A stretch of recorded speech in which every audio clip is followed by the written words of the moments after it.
Hey, it's Holly K, and today I'm going to make meatloaf. So I spent Christmas with my sister, hey sis, down south in Mississippi, and it was her suggestion that I make a special spice blend for meatloaf. I'm hoping that I can sell it to you at some point in the future, so keep an eye out for that. I do have a new website, hollykmakes.com. So since I'm not only doing baking anymore, I've changed the name of the channel to Holly K Makes. And that way I can bake or I can cook, and it all falls under that gorgeous umbrella. So I have my spice blend here. I'm gonna start by chopping up some onion. I'm gonna use about probably half this onion. This would probably be a lot easier if I just used my knife. I cry when I cut onions. It's probably because I don't know how to cut them very fast. Should probably take a class on knife skills. Oh, Purdy. Hey, buddy. What? Can you hand me that compost bin behind you? The compost bin? Hey. Thank you. I'm gonna chop this pretty fine, just because it's going in and I don't want it to be too chunky. I would love a new chef's knife. I think I've said that. In my last post, I talked a little bit about the new kinds of non-alcoholic beer that I'm drinking. And I did have a group reach out to me. They're going to send me some, which is delightful. And I'm going to create a pairing for it. And so I'm really excited about that. And so you will be seeing that non-alcoholic Pilsner in the very near future. What a good little chopper I am.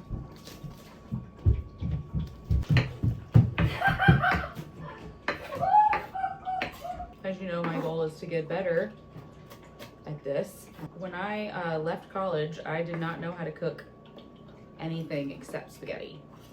And then my friend taught me the chicken stuff. And then from there, I think I caught the bug, the cooking bug. And all I wanted to do was like try new things and learn how to make things. After I got married, Patrick and I moved out to Long Island.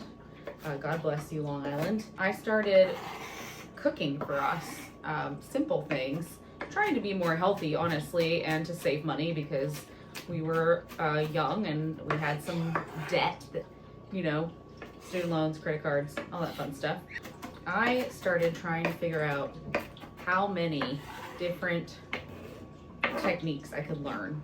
I think that probably the thing that has helped me the most is the Instant Pot.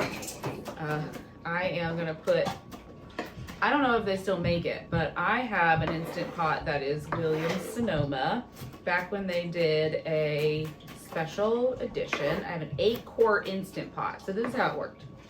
I told Patrick that I really wanted an Instant Pot. This was like, probably, they had come out maybe a year ago, 6 months. It was like when they had first come out, really. And I told him I wanted to get an Instant Pot. And I was looking at something that was just like very basic, very small, like maybe like the whatever the base model is. He was like, I don't think we need that. We have an oven, we have a microwave. This is before like, and I had a slow cooker. So when this Star Wars themed Instant Pot came out, suddenly Patrick was like, I think we need it. I think we need an Instant Pot. And I was like, oh, do you? I don't think it was on sale. I think we paid full price for the Chewbacca 8-quart Instant Pot. Honestly, the thing is the best thing. It's the best thing ever. So good. People have asked me if it makes Wookiee noises. It doesn't. I feel like that's a missed opportunity. Instant Pot, if you're listening to this. So I'm taking a bunch of different meatloaf recipes and sort of creating my own recipe today. I am going to use half pork, half beef. 1 1/4 pound is all the ground meat that you need for this meatloaf. For the pork, I'm doing a mild Italian sausage because I think that's gonna be really yummy. I am going to make a sauce. Now, it's typical to put a bunch of ketchup and stuff in your meatloaf, but I'm not going to do that. I'm gonna try to keep it moist on its own with all the fat juices. And I'm going to make a white sauce. So it's basically a simple bechamel roux, if you will. And I'll show you that technique when we get to it. But for now, we're just gonna need to put together our meatloaf and get it in the oven. So the first thing I'm gonna do is I'm going to put these onions in the pan just to sear them for a few minutes, because I know they're gonna bake, but like I really love like an really caramelized cooked onion, and so I want to just like cook this for a few minutes just to give it a little more cooking than it would get just in the meat itself. So I want to say that one of the things that I have learned over the past 8 months is that it's okay to be nice to yourself. Not everything you do has to be perfect. The end result is what matters. So with that being said, I know that I'm not doing a perfect chop on the onions, but I am not going to beat myself up over it. And if you know me, that's growth. I'd like to thank my therapist, Dr. Klein, for helping me work through how to like myself. You the best. I wish you were here to smell it. It smells good. So I'm just going to saute those onions with a little bit of olive oil for about 3 minutes before I add them to the meatloaf mixture. One of the recipes that I have referenced for this is a recipe from the 1972 version of the Little Rock, Arkansas Junior League Cookbook, which I found for $4. And so that was kind of what inspired this whole thing. You know, like the farmhouse, modern farmhouse aesthetic for cooking. That's why I'm doing this kind of comfort food recipe. And I'm not just using that one. I've read a whole bunch of different meatloaf recipes because I want to try something new. So I've referenced a couple of different ones. A lot of them say, you know, to have 1 pound of XYZ meat and 1/4 pound of the other meat. I'm going to mix them because I want more fat from the sausage. This is the loaf pan. All of the pans that I use for the most part are from Nordic Ware. I'm gonna put an affiliate link in this video so that you can click on it and see what kind of things Amazon has from the Nordic Ware line. This is just a basic loaf pan. I like these because they're pretty no nonsense. They are kind of designed to patina over time. I haven't used this enough. I need to bake more bread, and meatloaf. So I'm taking the onions off the stove and I'm gonna let them cool off over here. I'm going to take this bowl. I'm gonna mix it all in this bowl. I'm gonna start by weighing my meat. Whatever I don't use for this recipe, because I have 2 pounds of meat here, I am going to freeze so I can use it for something else. So a little over half of what is there. Good. Good. I love meat. Perfect. I'll put 1 egg. One day it'll all just be. Since I'm using a spice blend, I'm going to use a plain panko crumbs, not an Italian breadcrumb, because I'm going to add the seasoning. The seasoning blend also has salt in it, so I don't need to add more salt. And then I'm going to do 2 tablespoons of the spice blend that I made. All of the recipes, including the Junior League one, says that the best way to mix this up is with your hands. I love to use egg as a binder. It does the job. It does the job. Okay, it smells good. When I was building my website on WordPress this week, I don't know what day it is. There was a section that was like, what people are saying about this, like reviews. And I was like, I don't have anyone reviewing the taste of this food yet. So I'm gonna put what my husband is saying. And of course, you can go there and see what my husband is saying about the delightful meals that I've made him so far. We've only been married for almost 15 years, so I'm sure he has a lot to say on the subject, but he gave me a short quote for brevity. Thanks, Patrick. All right, that's good. I have thoroughly mixed that. I'm going to wash my hands, and I'm gonna put it in the loaf pan. I have to grease the loaf pan first. I'm trying to decide what I'm going to use to do that. When I bake, I exclusively use butter. Some of the pans that I really love to use for baking are Pyrex pans, especially because they just have some really great like sizes for this sort of cooking. And I'm going to put my meatloaf in this Pyrex pan. This pan, I will put an affiliate link for Amazon if you want to purchase some Pyrex. The great thing about Pyrex is it's really pretty heat safe. It is microwave safe, but you do not want to put it in the broiler. I'm going to use a little bit of just like plain canola oil spray, okay, because there is butter in my sauce. So I'm just going to take what we mixed out of the bowl, I'll show you all the goodness, and mold it into this pan.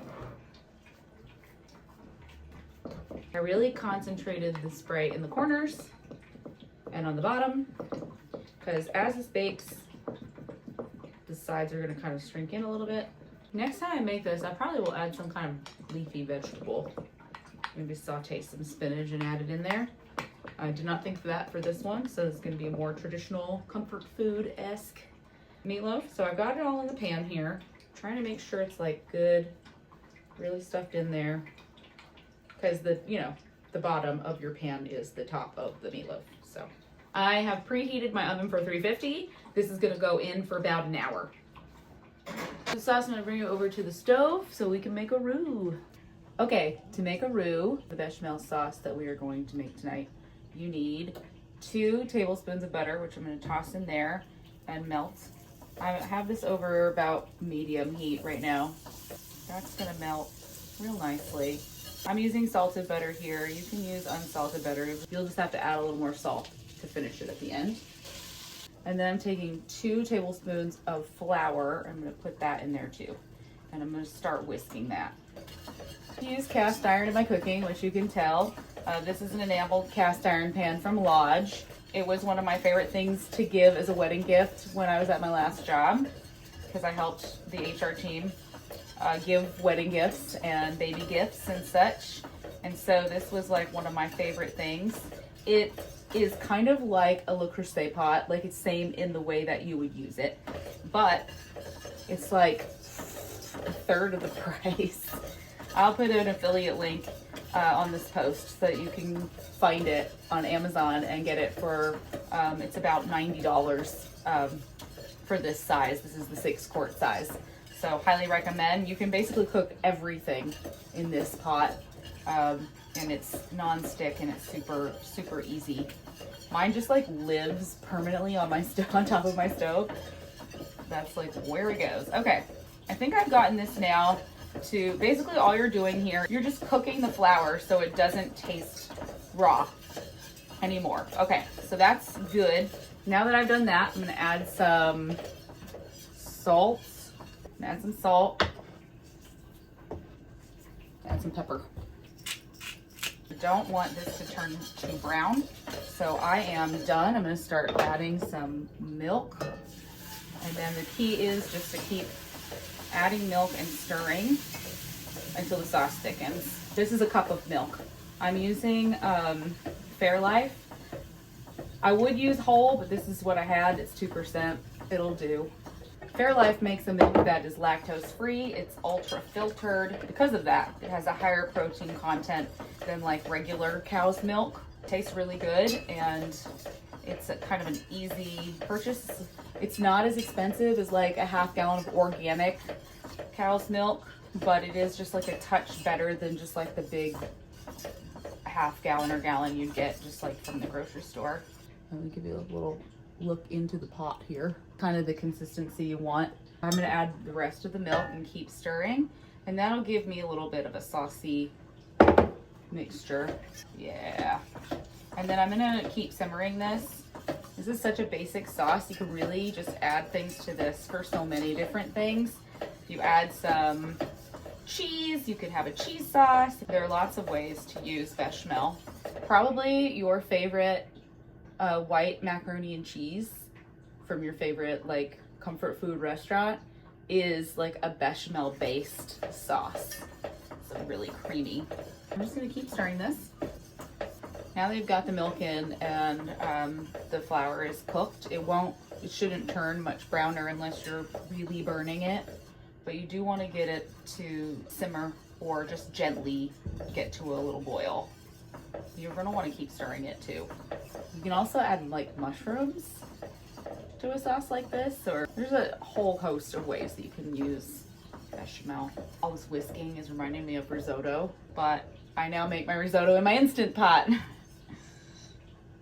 can make risotto in like 30 minutes. Probably all the Italians out there are screaming, no, but don't knock it till you try it. Okay. Now that I've tasted it, I'm gonna add a little more salt, a little more pepper, and I think I'm gonna add a little tiny pinch of nutmeg. That feels right. Ooh, I have white pepper. I have white pepper. Yeah. Sprinkle. Now you might associate nutmeg more with sweet things, but it actually gives a little nuttiness to anything sweet or savory that you might make. I think I'm going to add a little tiny bit more milk in here. Yeah, I probably should not be using this whisk in here. I'm gonna switch now to my wooden spoon. Note to self, do not use whisk in enameled cast iron pot. It will leave marks. That's done. Soon we will eat. What's up, party people? It's time to try the meatloaf.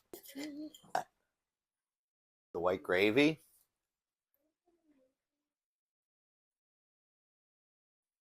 I haven't had meatloaf in so long. That is fantastic. It's a delight. A true delight. Thank you for joining us for another episode of Holly K Makes. See you around.